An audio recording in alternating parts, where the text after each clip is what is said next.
I think we're entering an age where secret knowledge is not valuable, but shared knowledge is more valuable. If you hoard all of this behind the scenes stuff to yourself, that's great. Now nobody gets to know about your process. Your process is as valuable as the product you're putting out. Often more valuable if you want people to work with you.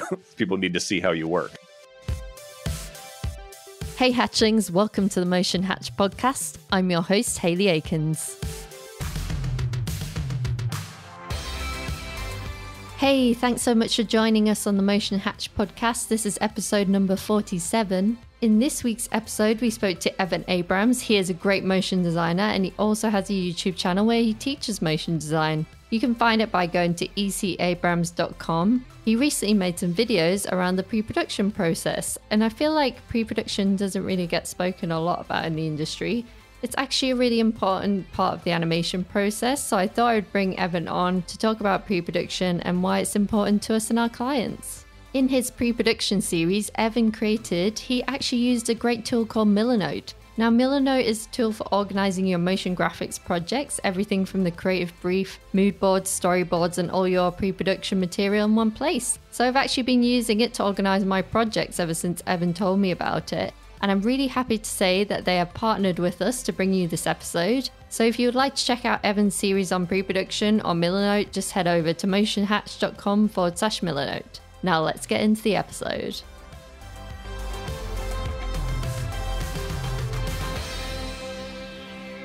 Hey Evan, thank you so much for coming on the show. Hey, thanks for having me. Long-time listener, first-time guest. So this is great. Yeah, I wanted to bring you on today to talk a bit about streamlining your pre-production process and how that can help you win more clients essentially. But before we get into that, do you want to tell us a bit about who you are and your background and how you got into motion design? Sure. For those of you out there not familiar, I'm Evan Abrams. Most people know me as EC Abrams on YouTube, where I have a mildly popular tutorial channel dealing with After Effects and motion design. The channel's actually been going for over 10 years now, which I did not know until someone sent me an email about it.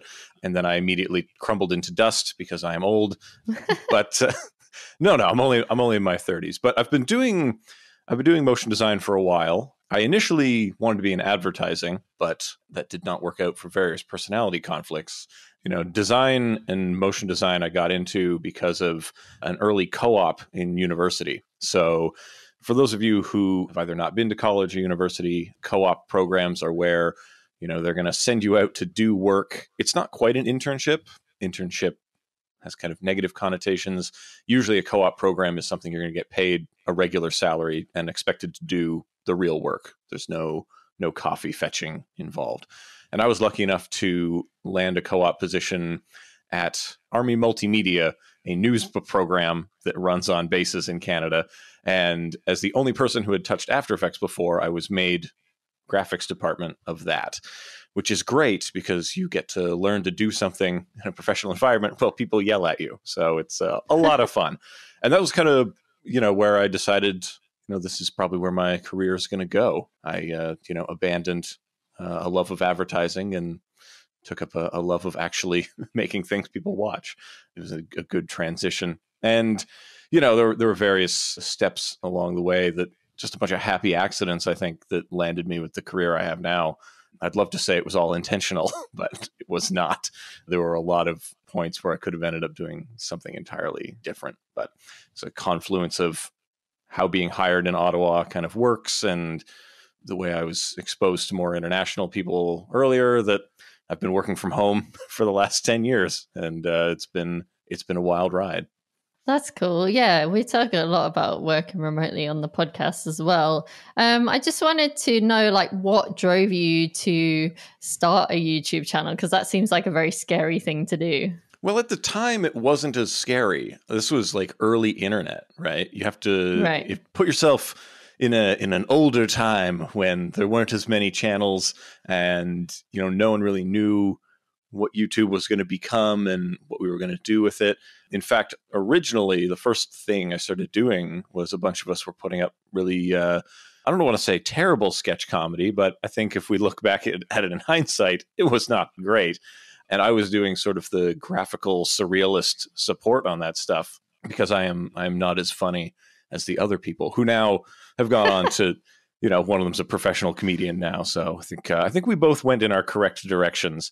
But that was like the original experiment, right? And the thought was, I'll explain how we did this weird stuff on the YouTube. And that ended up being more popular than the actual content. I was like, oh, I think there's actually something here. And people seem to really get engaged with it. I'm kind of lucky in a lot of ways.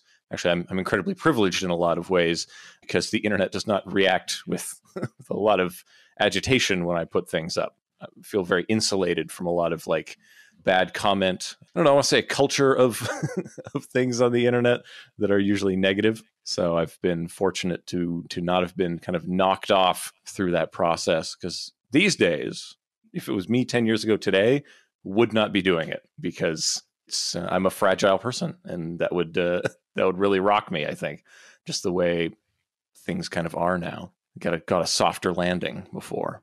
You think that's because you built like a community up around you on YouTube that kind of like what you do, and so therefore the comments are generally pretty positive? That's true. It is kind of a self-selecting group. I do try to put it out there that, hey, if you don't like it, go somewhere else. I have, I kind of have that attitude towards things.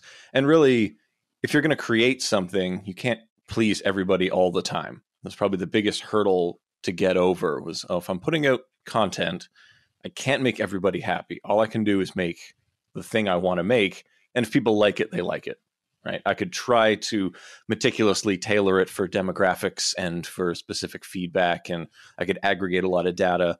But at the end of the day, I'm going to teach the content the way I want to teach it and in the style that I feel people should be learning. And maybe I'm long-winded and I go on tangents, and we're talking about big picture things and not just how to do certain recipes of things. If this kind of deep dive is not for you, then the channel's not for you, and that's fine. It's the sort of place I want people to sit with a hot beverage, absorb some information, and then go make some things, rather than come for a quick hit and then go off. If that was the case, it should be formatted on Instagram, right? It shouldn't be a long form YouTube 10-minute sit down time. It should be a GIF or GIF, whichever you say. I don't want to get into that, but that's the idea, right? That if the format, if what people desire is a shorter thing, there are other places for shorter things. That belongs on Twitter, Instagram. Now that Vine is gone, it doesn't belong on that. For those of you interested in Vine, check out a local library and learn about vines.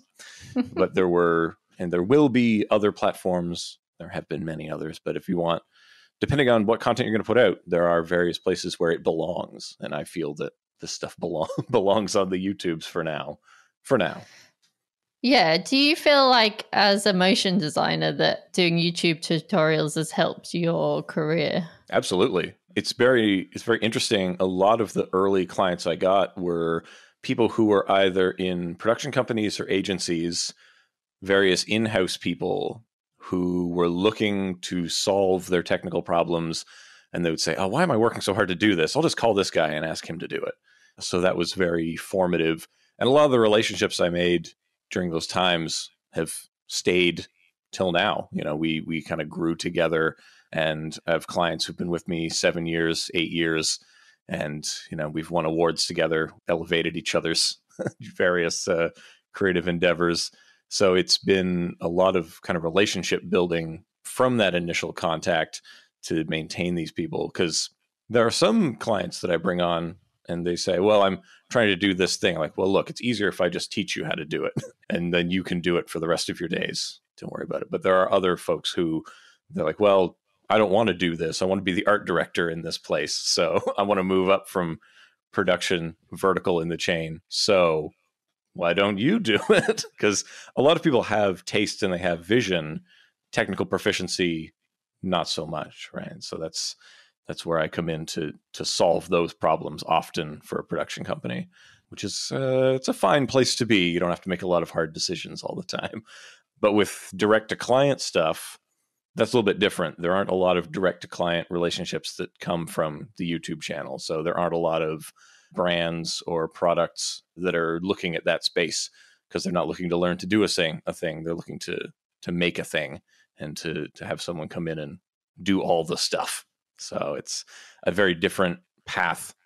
I actually always ask people how they found me, and it's always like word of mouth or heard from a friend or saw another piece that I had done. The organic way that people show up rather than an algorithmic way. Yeah, that's really interesting. I like that you pointed out that maybe because of the stuff that you're teaching, maybe that's not appealing to like a direct client, because why would they find your YouTube channel? They're not looking to get those questions answered of like how to use After Effects. That kind of stuff. And they're not Googling, like if you look at the metadata, they're not Googling how to do write-on technique, right? They're not interested in that. They require a larger piece.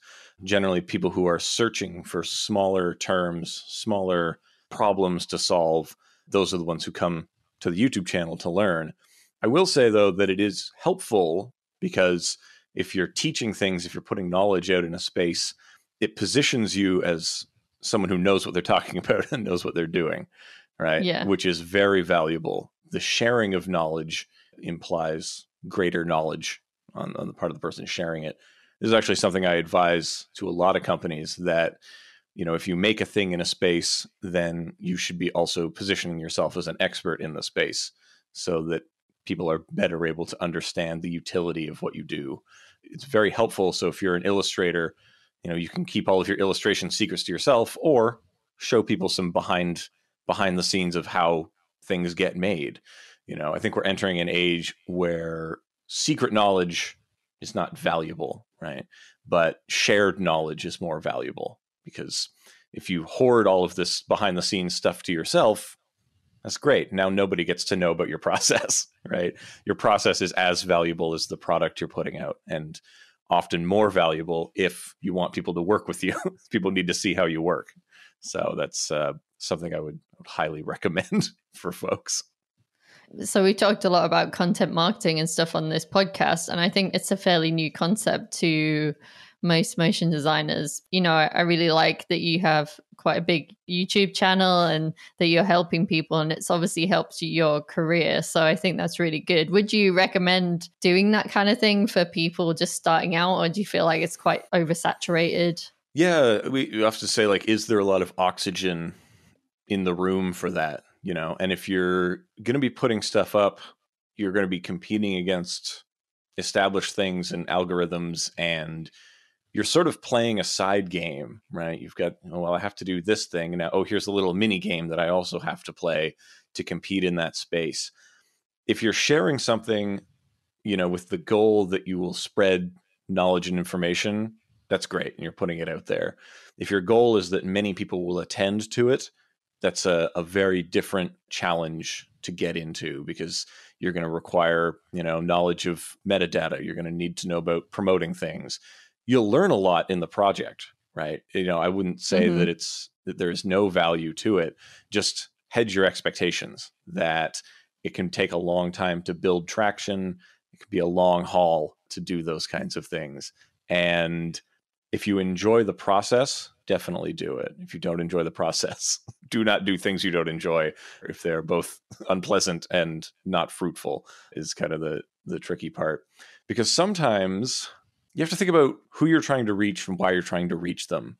If you want to reach out to your peers, that's great, because all of your peers also want the knowledge that you have in your head. If you want to reach up and down the value chain, then you might have to think about what appeals to those people in different ways, because you really have to, if you're creating content, think about who the audience is. How am I going to get those people to attend to this? So those are the big considerations. I would never say don't do a thing, just that the thing is challenging, and all challenging things are worth doing if they can be accomplished. But just know that it can be very difficult, and not to expect immediate success or to expect that things will gain a lot of traction. It can take a long time before something hits. A lot of in the YouTube space, people don't talk about where luck falls into things. Of all the content that's put out, and it's like years of content every hour are going up there. That's a lot of signal noise. So how are you going to stand out in the space? It's not enough to just put up a video somewhere. You would also have to promote it through other means, let other people know about it. If you're not pushing it to people, then they probably won't find it, because you have to elevate it above that noise, and also to cultivate a kind of thing that people want to attend to regularly is very difficult, because in an educational space, people have their problem solved and they leave. Oh, I got it. Goodbye. Thank you. And just take that candy and go away. That's sort of the way that sort of goes. But for someone to come back and attend regularly, that means you need to be regularly putting up content. And if you're also doing freelance work, you don't know when you're going to have time. So there are a lot of challenges around setting up a traditional channel in that way. It's both good and bad. It's a fun project if you've got time and energy to put into it, I'll say. Yeah. Do you have particular channels that you promote your videos on then? These days, not as much. But back in the day, it was like there weren't as many places to look. So you go on Creative Cow and drop it on there. There'd be other forums to go get involved in, put it on Reddit, put it on the Twitter, put it on the Tumblr, try to push it out as much as possible into places that are aggregating these things. The main thing that I think is very important is to just engage with people as they have questions in the space. So part of that is, this is what's going to make me sound older, is that, back in the day, you could go on Creative Cow and you could look at people asking questions.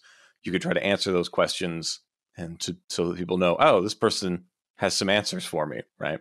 And maybe that's in the form of, this is a video I did about that topic, enjoy, and that can solve a problem. So these days, I think Twitter kind of takes that space where people are asking for help, or Slack channels, people are asking for help there.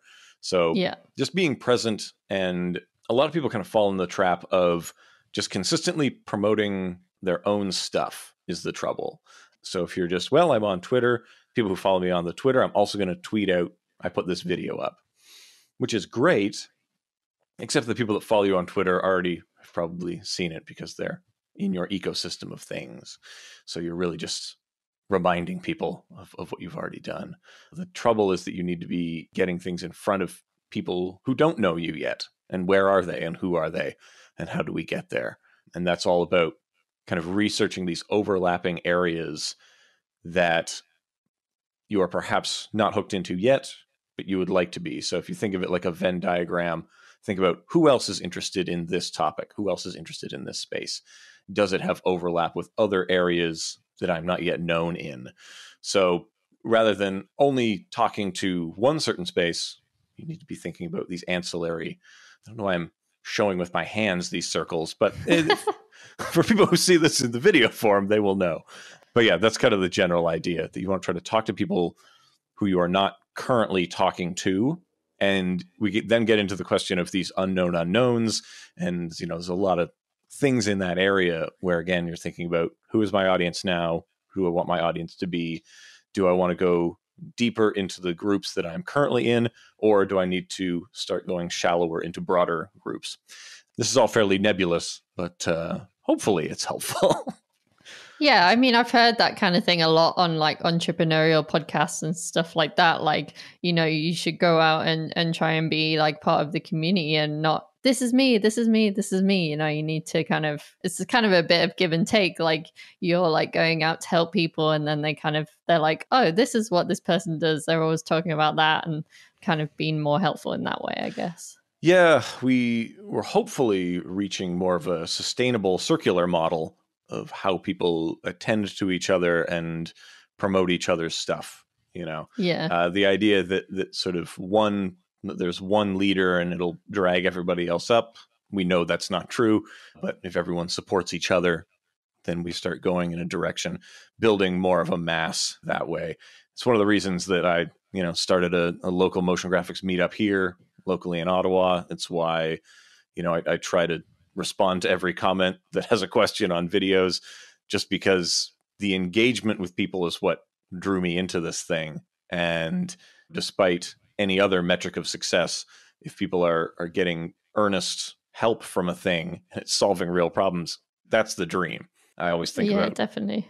I think about, like, when I started, YouTube didn't exist at the time. The only help you could get was from an actual help file. This is also, the town I grew up in did not have good internet. So the help file was actually a physical book that you had to look through. Imagine the After Effects help file printed out in a couple inch thick book. So if you had trouble, you could look there. So part of the channel is trying to help frustrated humans. That's the goal anyway. And I think if you have those earnest intentions in what you're creating, it'll come out that way. There's a lot of content marketing that is really, it's more vegetables than candy, I suppose, or it's more about the self than about what it's trying to teach. And it's important to separate the two, that maybe there's something of my personality in things, but I don't think that's the most important part. I hope it's not the most important part of what content I create, hopefully. I'm Canadian and I cannot bear to be stared at. Yeah, I think it's like about providing, people with a transformation, like however small that is, they learn like a little bit of a thing from you, or they feel like better because they've, listened to you talk about your thing and you've inspired them or whatever. It can be a number of things, but I think that's really true. One thing I like about your channel is like you did some videos recently about the pre-production process, which I think is like not covered enough on YouTube and YouTube channels, because everyone's doing like lots of After Effects tutorials and things like that. And not many people are talking about pre-production. So I thought we could talk a bit about that, because I feel like in a way it's somewhat difficult to talk about because it's more the design part side of things, and just really like that you kind of tried to tackle that on like a YouTube channel where normally you would see like, here we are in After Effects, we're going to move this here and there. And I thought you did a really good job. So I just wanted to ask you some questions. So how important do you feel that pre-production is to making like a great final project? Yeah, well, I mean, first off, thanks. I'm glad somebody enjoyed it. It's really interesting.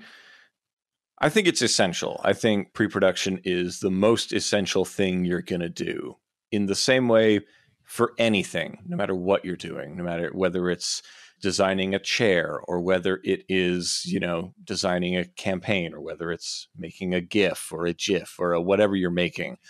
Planning is essential.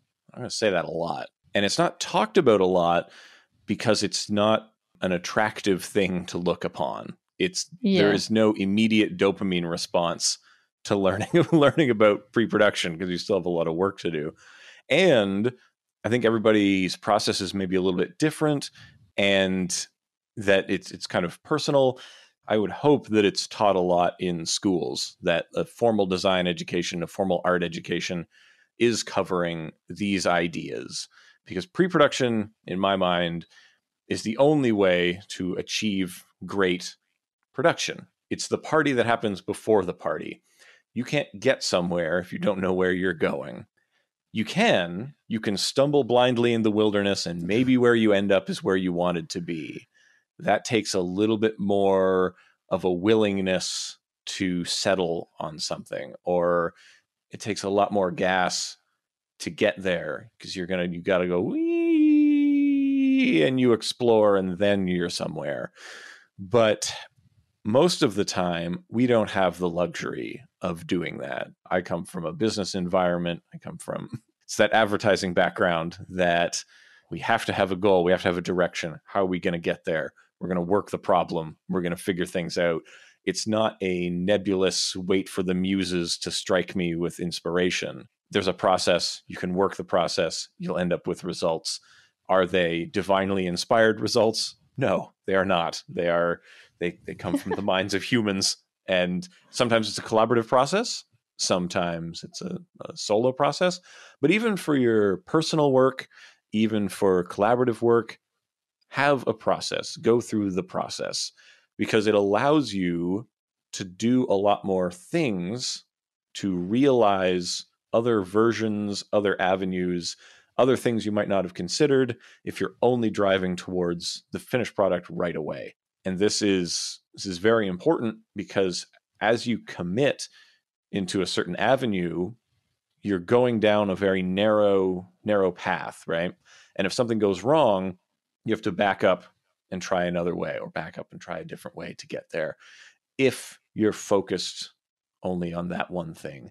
But if you approach it more gradually, building up with more clarity, then you can arrive at the thing easier.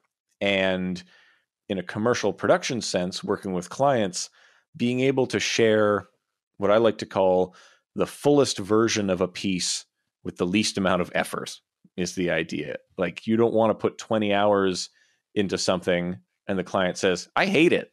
And then you're like, okay, well, I'll just put another 20 hours on this and we'll be back with another thing. What do you think? Also hate that. Okay, cool.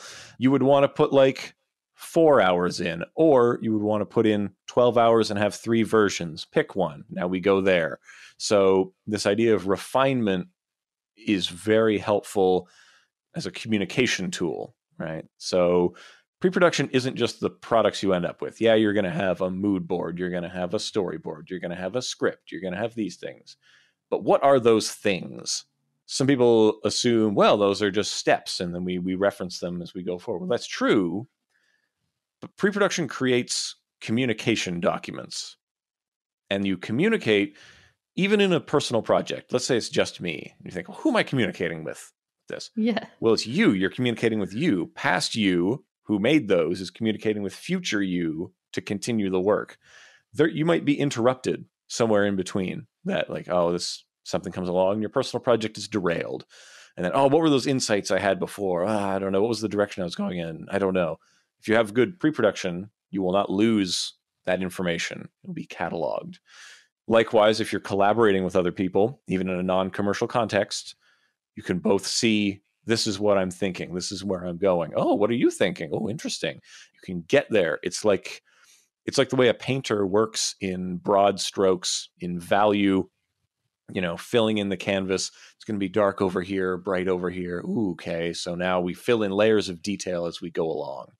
So the idea is that if people are starting from the same place and things are becoming slowly more into focus, we're narrowing more like a triangle, right, towards that final thing, as opposed to just trying to hopefully end up at the same spot. And that's the idea, that the pre-production is hopefully going to get you there. If you have bad processes, it'll probably waste a lot of time, right? That's one of the gripes I hear, like, I don't have time for storyboards. Like, you don't have time for storyboards. What do you have time for? Because you can start animating right away.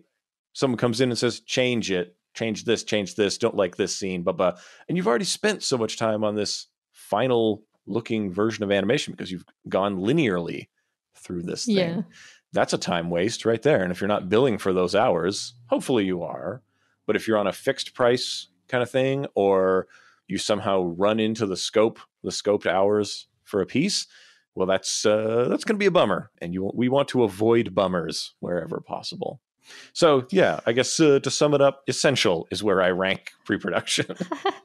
Yeah, definitely. I agree. And I feel like I've heard a lot from people recently that, like when young artists start out and they're like, oh, but I just want to get into After Effects straight away. And like we're saying here, like, it's just even for your own sanity. And then like the most important thing is like the client communication side of it. It's just so important. And I feel like a lot of the time should be spent on pre-production, because then it should just be making the work and there shouldn't really be any amends and any changes and things like that.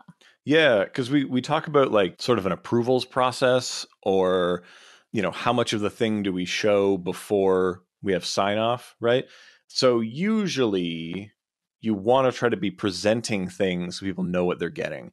And obviously some clients come with thoughts already. They come with already established notions.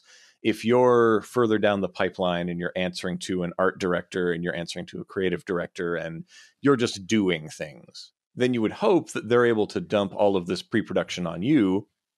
And you would see, oh yes, here's the mood board that became the style frame that became the storyboard. And now I execute on this. Now I do that. So if that's where you are in the pipeline, you may not have to create your own pre-production stuff. But if you're working with a production company or an agency and they come to you with a thing and you ask them, well, where's your pre-production materials? And they say, we don't have them. That should automatically be setting up some red flags for you that, oh, these people don't know what they want, or they don't know what they're doing, or they haven't had conversations with their end client about what is this even going to look like? What am I going to see? when we put all of the ideas into a black box and we come back a month later, what does the team have? Oh, I don't like this. This is not what I envisioned. We don't know what they envisioned because we didn't have a discussion about it. These talks, these communication tools are vital because ultimately we're working with a lot of subjective ideas and a lot of subjective lenses. When I show up, I say, well, I'm thinking I want to see 3 characters. Oh, what do they look like? Who are they? And what do they represent? You'd probably want to go through a process of defining that before you start animating them, right? You should know what these things are because that's a lot of work. Or if they say, I want something with a lot of energy, what does that even mean to somebody? And that's where the mood board process can say, okay, what kind of thing? We want to take the nebulous, we want to take the abstract and make it concrete. We want to make it visual. So that's the big thought around pre-production, is that we want to take things that are nebulous and ethereal and make them concrete and actual. To make the jump to do it all in one is not always possible, and it's very frustrating. And a lot of people say, oh, I'm trying to animate, but I don't have any ideas for this. Well, it's probably because you're looking at After Effects rather than just looking at a sketch pad or looking at a typewriter or whatever. If you work from script to AV script to actual drawn things, you're going to have the ideas because you can have and throw away more ideas in between. So that's probably what's more important there. But ultimately, we're trying to come into focus from nebulous thoughts. And however we get there are many methods, but we have to get there without just trying to jump, because you don't really know where you're going to land. Some people can. I'm not going to say that there are people out there who are more artistes, more auteurs, who, they approach a project, they have a perfect vision of it right away. They see the final thing immediately. We can't expect that we'll all work that way because we are not all superhuman people. We don't all operate in that way. We can't observe a thing, meditate for a little bit, and then a perfect vision of it shows up in our head. Right? And even if it did, even if the perfect vision of it showed up in our head, we still have to communicate it to other people rather than just going and doing it. In a commercial context, I'll say, if it's a personal project, you have the perfect vision in your head, you go execute it. It's still worth going through the process, because what if that vision fades and you forget about it or something happens? But in a commercial context, you need to communicate that to someone before they can invest in it, and invest financially, invest emotionally. You need buy-in from other stakeholders when you're producing for clients, because they have specific goals, and you might have a perfect, beautiful vision in your head, and you put that out on paper, and they say, this accomplishes 3 out of 5 goals. We need to change something. And you've already gone ahead on your perfect vision, but now you have to change something. And that is where there's a lot of friction.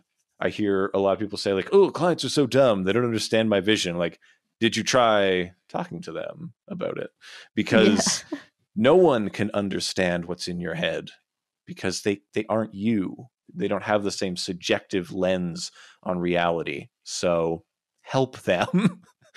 Help each other. You have to be generous, and pre-production is meant to be generous. Yeah, definitely. I feel like a lot of clients find it hard to see the vision or see the direction and things like that. And obviously style frames are really important. And even when you're doing pitching and stuff like that, mood boards even more important. And sometimes trying to do a mood board, and not even style frames can sometimes work. Sometimes it doesn't.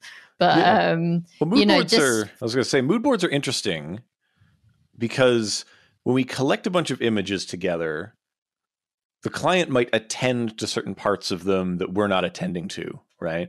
So anytime you present something, make sure you're also walking someone through it. I'll say that you want to present it. Say, this is what we're thinking. I'm thinking elements of this and then some of this area and that part. I like the colors over here, what we want to capture. We want the shapes over here. We want to say, this is more about the feeling than the actual images, right? And try to get that across. I was talking with someone here in Ottawa. They're an ad agency, so they're pitching all the time, right? Their life is pitching. The confusion that comes up when they present, here's a bunch of style frames, or here's a mood board, or here's a collection of images. The client looks at it and they're like, I don't know. Because you kind of have to talk them through it as well. Yeah. Which, granted, I know for a fact that design colleges and art schools do not put enough emphasis on explaining your stuff to people. This is feedback I've heard a lot, that they don't have a lot of real pitch sessions or times where they have to, rather than defend or explain artwork, but to converse with somebody and explain what they mean.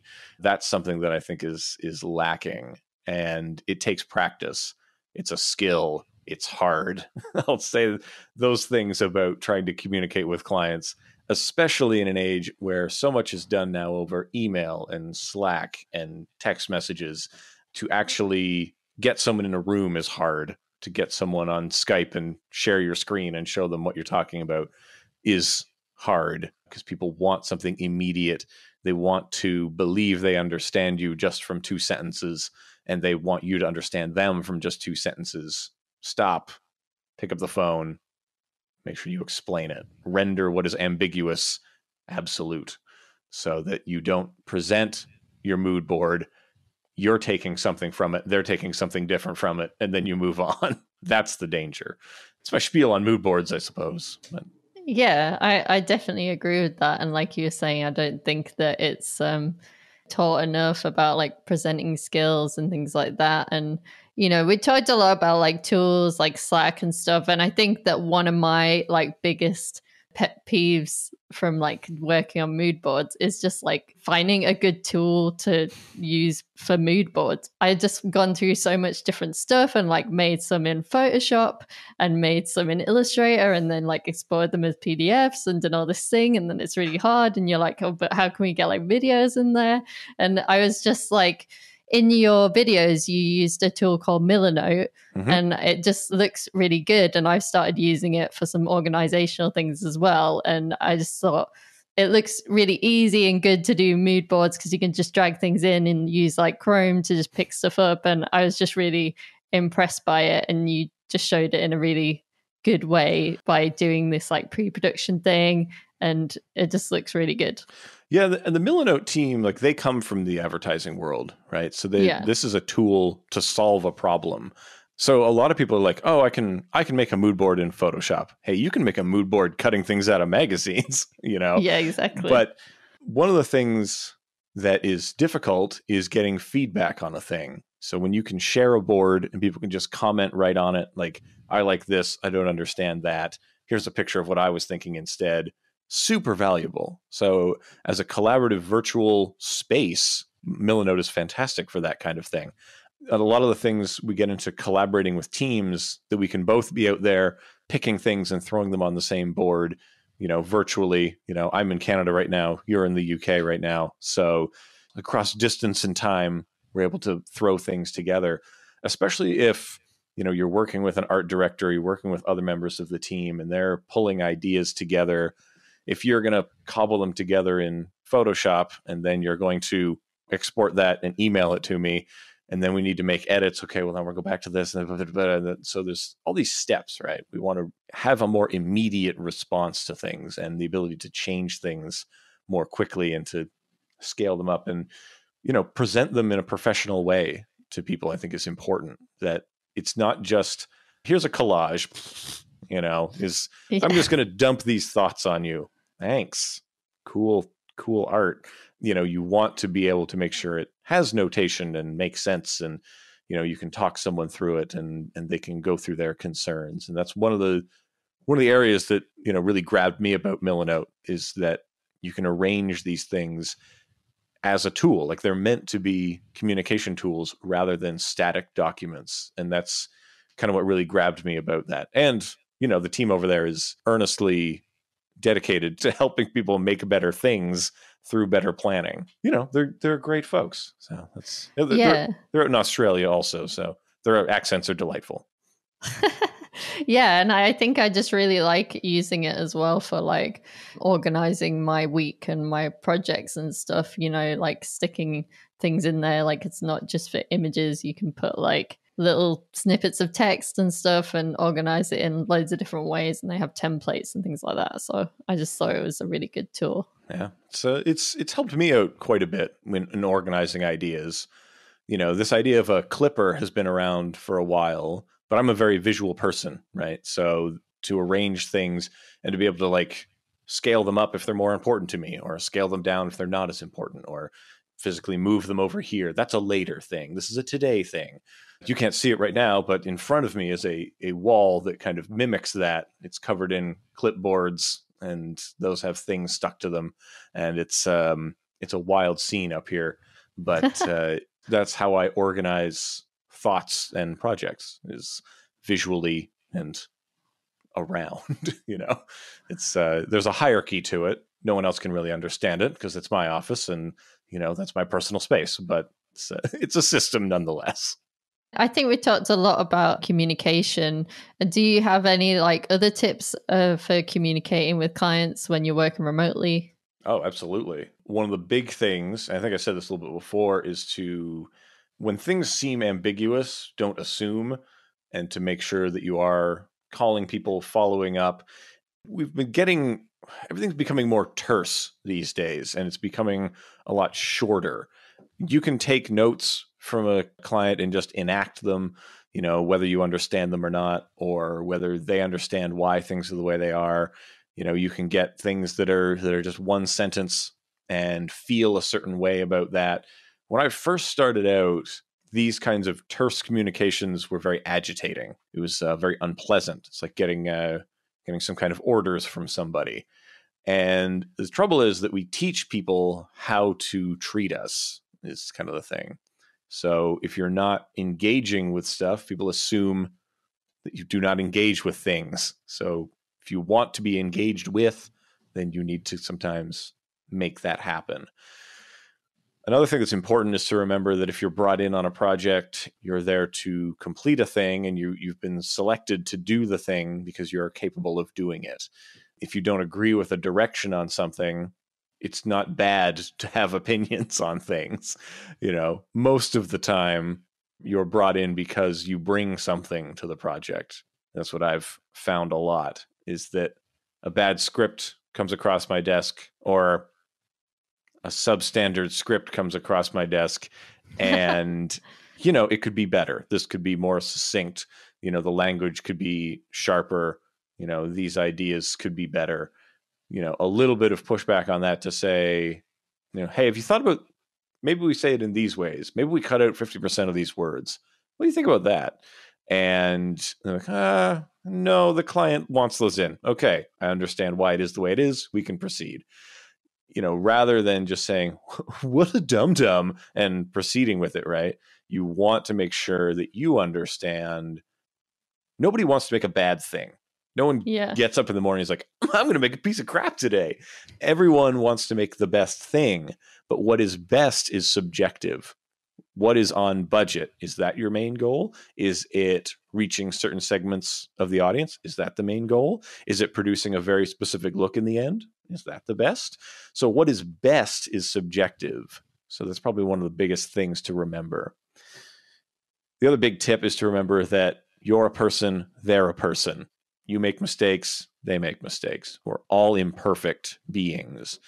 And part of that means that you just have to take extra care in interfacing with people. So a lot of the stressing stuff comes down when deadlines are tight. We stop thinking of each other as people when stress is too high. We sometimes set unrealistic expectations and goals for each other because we don't appreciate each other as people. So it's important to say, well, we can do it in a week. It's going to take a lot of hours. I'm doing a lot of overtime on this. Be upfront about these things. You're not expected to be a machine. Make sure you're upfront about stuff.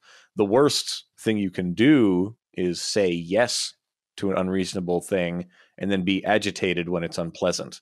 Why did you agree to it in the first place, right? You can't both assent to something and then say it is bad. And maybe you didn't have a full, clear idea of it when you agreed to it. And if that's the case, then as soon as things become uncomfortable, you need to say, whoa, hold on. Didn't sign up for this. This is going beyond the scope. So early, you do it early. Don't do it later. Don't sit on something. Do it now. Don't put off interactions because they may be uncomfortable. There are some traditions or some cultural norms that like talking about money is difficult. It's not that difficult. You just have to get over your problem with it. The only reason that talking with money is difficult is because people with money don't want to be asked for it. That's it, right? That's why culturally it's taboo to talk about money. So in those ways, you need to get over those ideas that if you're engaged in business, it's fine to talk about numbers. And in fact, you should be very explicit about numbers, not with cuss words, but don't be ambiguous about numbers. It's important. Be realistic in your expectations and be clear in them. This will take 25 hours to complete. Oh, well, I thought it would take fewer hours. Well, if you want to take fewer hours, we can do less work. What do you think? And that is a discussion rather than a binary. So if at any point you can engage with people that way, and a lot of people say, well, I emailed them and they said no. I'm like, oh, really? Is it because you sent them an email? It's easier to make it a binary in an email. It's harder to do it on the phone. That's why you should always get real human contact. Because when you're a thing that spits out text to people, they'll treat you like a thing that spits out text at them. That's client services 101 right there. Something that they teach you in business school, but they don't teach you in art school because it's not as common, I don't think. But it's vital to remember everybody's a person. No one's a robot. And, behave less like a robot. What you were saying, like just getting on the phone with people and things like that. I think that being clear and upfront about like what you're providing, what the numbers are and stuff is just vital. And it's something that I'm really passionate about and that I've been trying to help people with. And we have like the freelance contract bundle, which is like contract templates that are made with lawyers in the UK and the US to kind of give people just like a little bit of a push in that direction to sort those things out so they can be clear with their clients and, not be like ambiguous. And like you say, because that really helps communication. If they're clear on like the numbers, like how much they're paying you, what they're paying you for, this is where like scope of work and things like that comes into play. I just think those things are like the most important. It just solves most of the problems really. Like all this bit that we do before actually jumping into After Effects, those are the most important bits because that dictates how smoothly the animation is going to go. Yeah. And I got to say, I love those contract bundles. There's a lot to love in there. If listeners have not checked them out, you should have a look. It's something that I brought up to the motion design group here in Ottawa, is some of the clauses in there that people hadn't considered. For example, I think a lot of people, when they think about contracts, they think like, oh, this is stuffy or it's, it feels restrictive. It's like, no. A contract is the most polite and wonderful thing you can have because it's setting up the clear expectations about what's going to go down, what happens if things break down. It's not weird to have a contract. It's weird to not have a contract. It's a safe business. And if you enjoy health class, you know what I'm talking about, that it's not stupid to be protected when you're doing things. And it protects both parties. That's what's important, that the contract is for you both to enjoy and have a fun time together as businesses. Just to bring it back to pre-production a little bit, when we're talking about what are deliverables and what is in the scope of the thing, when does pitching end, which are sunk hours, and when does production begin, right? How much material do you need to get someone to agree to the thing? And then where does it go from there? How much of the exploration are we paying for? Personally, I try to lump in as much of that as possible to make sure you're getting paid for as much of the exploration as you can, because those are still worked hours. And the exploration process is part of the thing. That's part of what you're doing. someone comes around and they say, I would like animation, please. Okay. How much, what are you talking? How much of what do you want to get? It's so vague and nebulous, right? And then you can start to define, maybe get it into a brief, right? Tell me about audiences, duration, deliverables. What kind of things are we actually making? Okay. Do you have a brand guideline? Is this in play? Da, da, da, da, da. Start figuring out what is already fixed, and then what do we need to make up next?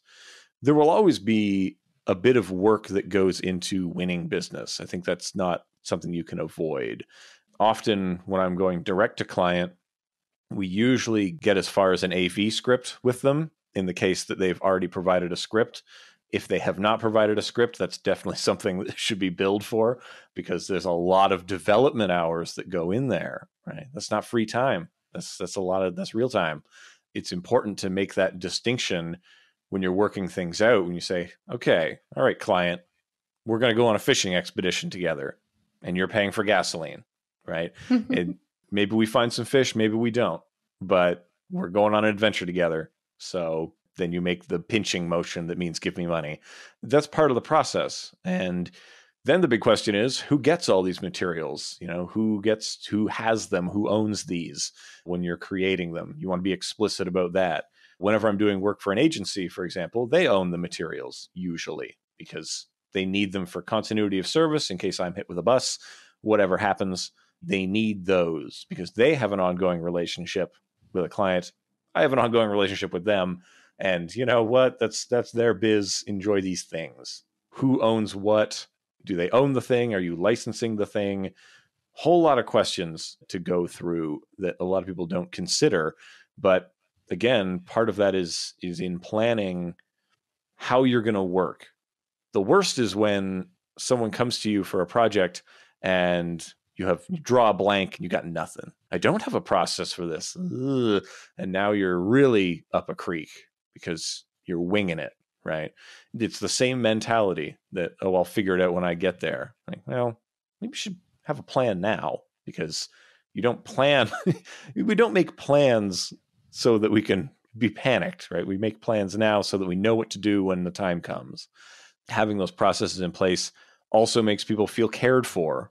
How awkward is it? I don't know. I'm a very awkward person. I show up at a party. I don't know where to stand. I don't know where to go. I don't know who to talk to. I don't know what's happening. That's the worst. I'm going to just have a panic attack and leave the room. All right. That's pretty normal for me. But when you show up, there's signage that tells you where to go.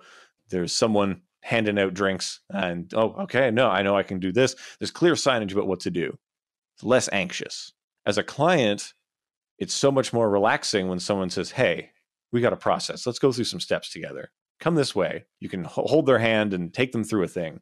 Because a lot of clients, especially if you're direct to client, have never made a video before.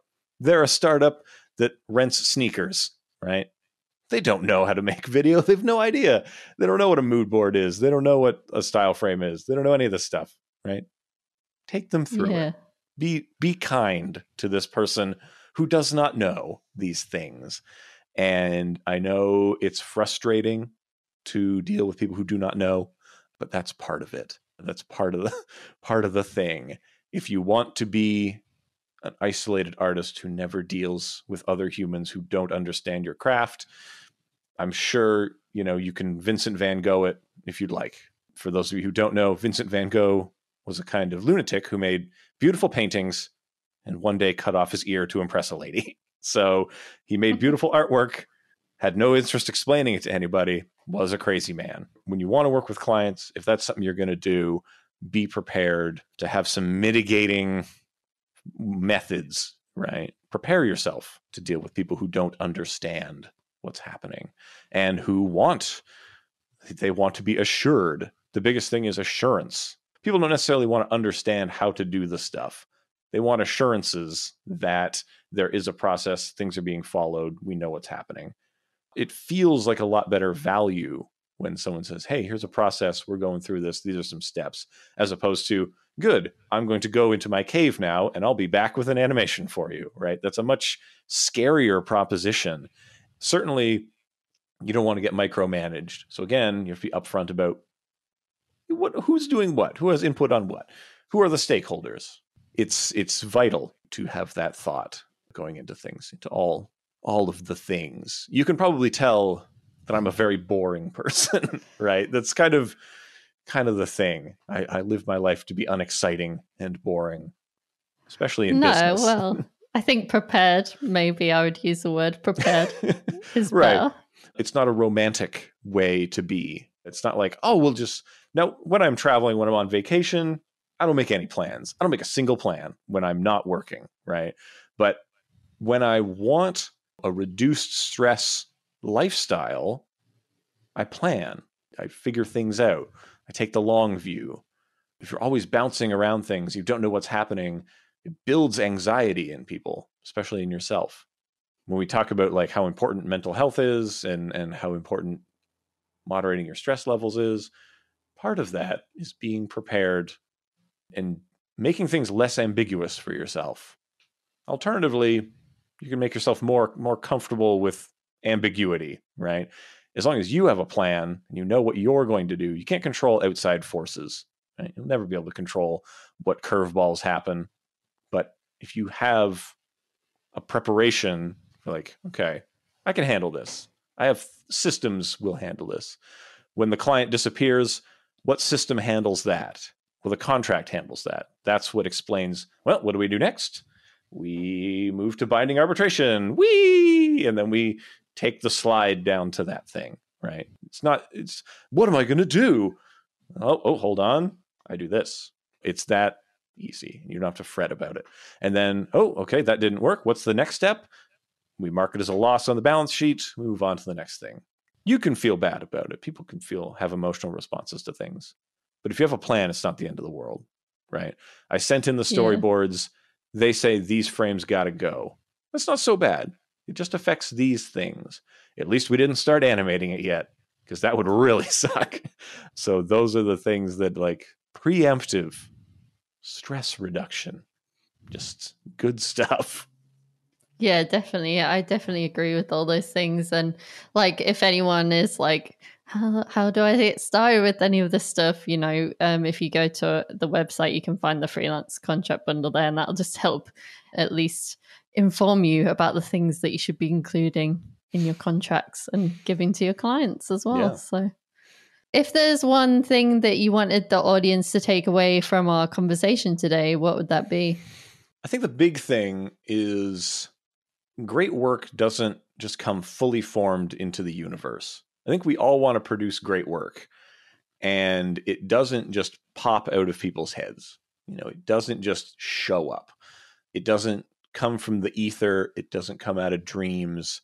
Maybe it's informed by those things, and maybe there's a bit of mysticism involved. But most great work comes from collaboration, working the problem, process. There is a system, and systems are not to be feared. They don't produce the same work. If the system can be a system for being creative, it's to enable creativity. It's to free up, to get the fixed things fixed and keep the variable things variable. The big thing that I want people to know is that if you don't have all the answers right away, that's not bad. Most of us never have any of the answers ever. But you can get there slowly with broad strokes, with little steps. And it sounds time consuming. You're talking about adding layers of things to make. What do you mean? I have to make a this and then a this and then a that? I just want to cut right to it. I have the perfect vision. I'm going to do it. That's fine if no one else has to check it, if no one else has to sign on for it, and if you can produce it relatively quickly. If it's a significantly complex thing and other people need to be informed and be interested in it, you want them to sign off and communicate this perfect idea with less labor. You don't want to put 50 hours into something for a client to say, not good. It shouldn't come fully formed out of your mind into the universe, because maybe that's not what people wanted. Maybe it's what you wanted. And then you should be creating material to convince someone that's what they want. But it doesn't have to all come at once. And a lot of people, I think, because we kind of fetishize the final products more than we do the process that gets you there. A lot of the times we see a beautiful thing on Motionographer, or it's on our Vimeo feed, or it's on Wine After Coffee and all these places. We see a beautiful finished thing. We only see that finished thing. We don't see the process that went into it. We don't see the months of work. We don't see the teams of people. We see the finished thing. And we lose all of the bits that didn't become that, all of the sketched characters that were thrown away, that were imperfect versions of that had too much or too little. All of that process is lost because we only look at the finished thing. But what we do is the process that ends up there. You should feel good about this process, that it's not an unpleasant experience to work these problems out, to be able to explore 20 permutations of a thing before we arrive at the final thing.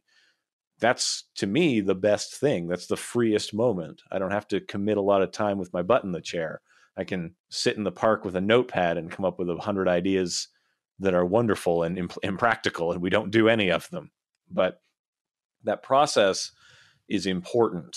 And if you go through it, eventually you'll arrive at a finished, beautiful thing, or at a finished cheap thing that's on budget, or you'll arrive at something, right? You'll arrive at the thing. Hopefully the process is enjoyable, that to get to where you want to go, if so much of what you want out of this rests on the final thing, it's going to be a frustrating time, because some people complete 12 projects in a year. Some people complete 24 of them in a year. Some people are doing 50 discrete and unique projects in a year. If your only enjoyment comes from when it's done, it's not going to be a lot of fun. That's all I could really say on that, is that the process is important. The finished thing is great, but how we get there is far more valuable than where we get to. That's what every chicken soup book says. That's what every one of those plaques in I don't know, I want to say Winners or Home Sense or something, where it's like, it's about the journey, not the destination, right? Yeah, definitely. Bad wall art has been saying that to me, since the mid 90s. So maybe they're onto something. I don't know. But that's, I didn't even think about it like that when you were saying that, but it totally makes sense. Hopefully I bring some insights to the table. You never know. I don't know. I've always found, when I was younger, when I first started out, I wanted to make an interesting final thing, right? I didn't care how I got there. I want plugins that give me an instantly interesting thing. I want, cookie cutter recipes that are going to get me that instant final thing. But now that I've kind of matured, I want a process that's going to get me to this thing. I want systems that are going to work for my life, that are going to allow me to have the time to do things I want to do.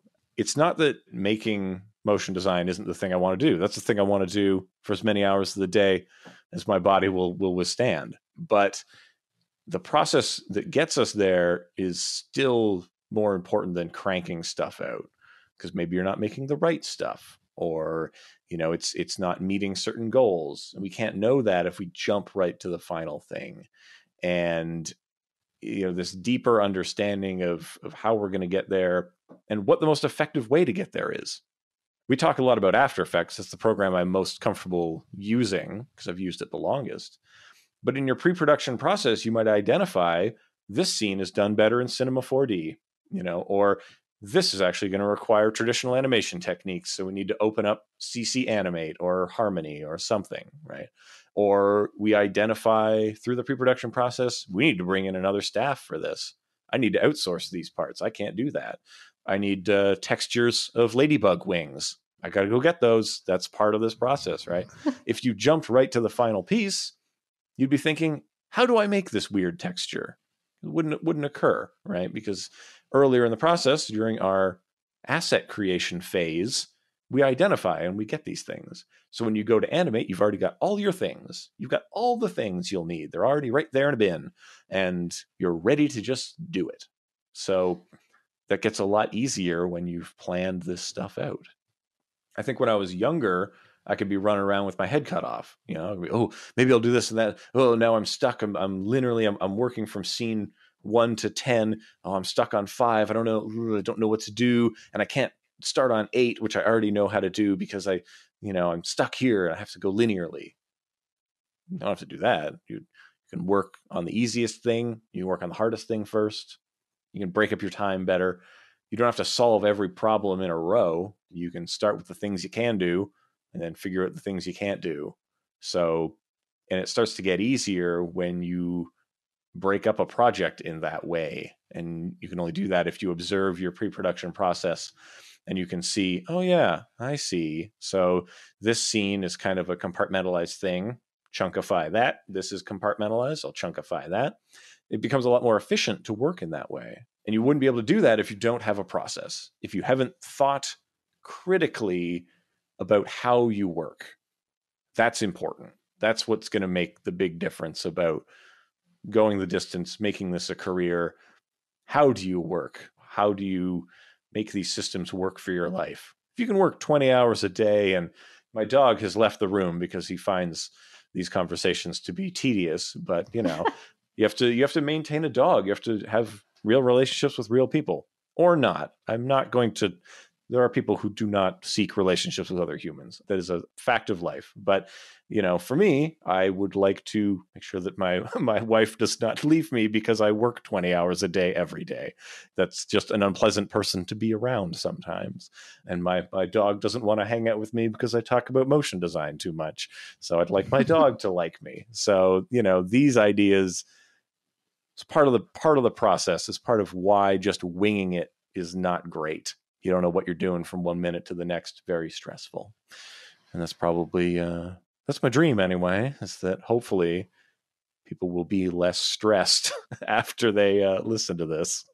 I hope. Yeah, definitely. And I think that one thing I wanted to point out about what you were saying as well is, if you're documenting your process and doing sketches and different things like that, you can, if it's for a personal project, you can post those to Instagram stories and stuff. And that kind of turns itself into little chunks of content, and everyone loves a good behind the scenes. Yeah, because we talked a bit about content marketing at the start, but this is the content, all of the bits that go into a thing. A lot of people come to me and they say, well, I don't have a lot of things to go in my portfolio, right? I have 10 things.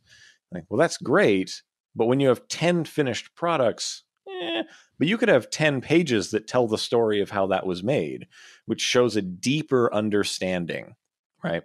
When you're trying to promote yourself, conveying that you have a deeper understanding is good.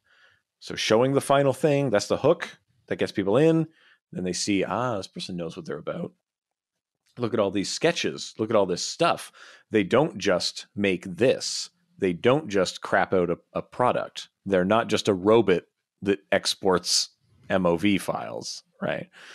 There is a process behind it. There is something that's happening here.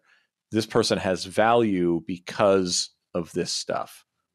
Often we get into a cycle where designers are not perceived to have value because the design is the only thing people see. They think it's a product rather than a service. They used to, I'm going to look at templates. I'm going to look at Envato marketplaces or something, right? And, oh, you know what? It costs $5 for one of these. That's how much a logo costs. Well, that's how much that costs. But a bespoke logo that explores the themes and ideas and captures the audiences that you're interested in, well, that's a service. It takes time. This is the process by which we arrive at the thing that is bespoke and uniquely yours. So being able to communicate that there is a process behind this is important, if only to weed out clients who view you as a commodity, right? If only to have fewer bad email interactions with people is helpful. So there will always be people who want the lowest price for the lowest thing. There's nothing we can do about that. That's economics. That's capitalism for you. But to make sure that the right people are coming to you, show your process, show what you do. If you're concerned about, I don't have enough material, how do I show myself off? How do I do that? Well, show us what you do. Show me what's up. I don't just want to see the beautiful thing. I want to see all of the warts and all that got you there. This is actually a trend, not just in design, but in all levels of things, right? So we see athletes who they play one game and they do beautifully, and we only see them for that game, right? But so many athletes now have Instagram accounts that show them training or shopping or doing whatever, because they're cultivating an experience around themselves. They're making themselves accessible. And that's part of that as well, that's content marketing applied to a personal brand. This works in just about any level. It's not enough to have a bar in a nice district in town. You also need to show what goes on there. You need to show someone making cocktails at the place. You need to show what goes into making that experience to have fans of the thing. So if the thing is your work, if the thing is what you do, you want your clients to be your fans, because then they'll hire you. You generally hire people whose work you enjoy, and show people more of the work if you're concerned about, oh, I don't have enough works. So that's like one of the biggest things that I say to people who come around with, I guess, with a thin portfolio. It's like, well, it seems shallow now, right? Because there's not a lot in it, but it can be deep. It can be a deep exploration of each of these things. And your peers love seeing process as well. Everyone wants to see, I want to see more sketches. I want to see everything that got thrown out. Show me what didn't make it. I'm way more interested in those things. Anyway, I think I'm trying to remember Caitlin Kedja. I think if you're familiar with her work, her website has a lot of interesting stuff around that as well, where she shows off a lot of the work she does for The Atlantic and all the process that goes into it. It's seeing what goes into it is valuable for you. It's valuable for your clients. It's valuable for your peers, for everybody. Yeah, definitely. We had Caitlin on the podcast as well. I can't remember what episode, but we'll put it in the show notes. And I just wanted to mention a book as well, because you were saying show your work a lot. There's actually a book called Show Your Work, which is great. But I think it's Austin Kleon. I'll put it in the show notes too, because I can't remember if that's exactly his name. But so everyone can find it there. So do you want to tell us where people can find you and your work? Sure. So if people want to learn things about motion design and After Effects, head on over to YouTube/EC Abrams. Or I think you can actually just go to ecabrams.com now. That'll get you to the YouTube channel. I went on a real spree where I was buying a bunch of silly URLs. Got a bunch of .pizzas that I need to do something with. If you want to see my regular work, go to evanabrams.com. I'm on Twitter @ECAbrams on there. If you have questions about After Effects or motion design, hit me up on that, and I'll try to get back to you. I don't respond right away, but I get to it eventually. I get to them all. But those are probably the best ways for people to get at me if they want to see more of what I'm doing. We're going to keep doing new stuff on the channel, try to get a tutorial out every week. Doesn't always happen because life gets in the way, but we're pretty close. And, new interesting things come to the channel coming up. So I'm excited for summer is a planning phase. So after the summer, there will be something interesting happening. I'm trying to think if there's anything else to plug. One of my biggest regrets is not having more things to plug in this world. I need more. Need to write a book or have some merch or something. Have more causes to get involved with. I will say though, if you're in the Ottawa area, if you're in the capital region, then please come to our motion design meetups. We'd love to see people come out to that. And in your city, wherever you are, get involved with your local community. So we're affiliated with Motion Mondays. So if you're in the Detroit area, if you're in Michigan, you're going to find a place you can go every month to interact with your fellow motion design nerds. But whatever city you're in, even if it's a small one, look for people who are doing what you do. If there isn't a meetup for your local digital arts community, think about being the one that makes one, because it is incredibly rewarding. And just get out there and interact earnestly and honestly with each other. Yeah, that's such great advice. Thanks so much for coming on the show. Well, you are very welcome. Thanks for having me. Thanks to Evan for coming on the show, and thank you to Milanote for partnering with us and sponsoring this episode. You can check out Evan's pre-production series at motionhatch.com/Milanote. You can find that link and all the show note links at motionhatch.com/47. If you enjoyed this episode, please do let us know because we love to hear from you. We are at Motion Hatch on Twitter and Instagram. Thanks so much for listening. I appreciate you. See ya.